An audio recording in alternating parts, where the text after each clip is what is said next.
Well, more on the Hill today. The U.S. Senate is expected to debate and vote today on a rescue plan for the U.S. Postal Service. The post office lost $3 billion in the last quarter alone of 2011 and could run out of money altogether this fall. With me now again is Senator Tom Carper. He's an original co-sponsor of the bill. We talked before about postal reform about a month or so ago. And Senator, look, there's vigorous debate. It's a very interesting issue because it doesn't cut down party lines altogether.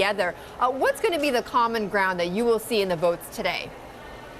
I think what we're going to do is try to help the Postal Service right-size the enterprise, much as the auto industry did in this country over the last several years. The Postal Service has a lower market share. They have actually a distribution center, all the post offices and mail processing centers, a bit larger than they need. They've got about 125,000 people eligible to retire. Right. They've overpaid roughly $12 billion into the federal retirement system. We want them to get back the money they've overpaid in the federal retirement system, incentivize Senator, people who are eligible to retire. But Senator, there's several key issues. I mean, whether or not we should forego Saturday mail and what post offices should be closed in rural communities. Do you expect any decisions or progress on the voting today on those key issues?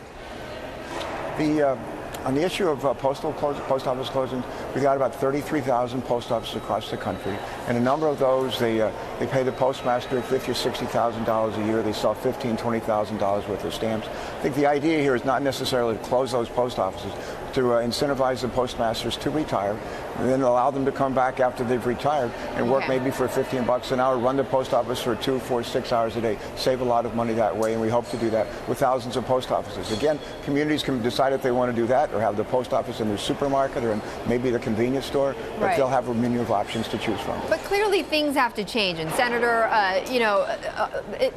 there's no dispute that the postal office needs reform. And some Americans who watch what's going on with the post office say, look, if it's going to lose $14 billion this year, and Congress and the lawmakers can't come together, how are they ever going to come together on a budget? What do you say to that? Well, there's some people here who think the post office can continue to run deficits and we can fund those. That's not the majority opinion. That's certainly not mine. We need to right-size this enterprise. We can do that.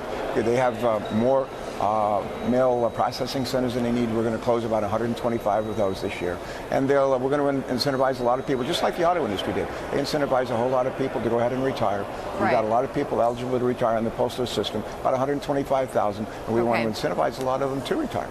Senator, thank you so much for joining us. I really appreciate it. Senator Carper.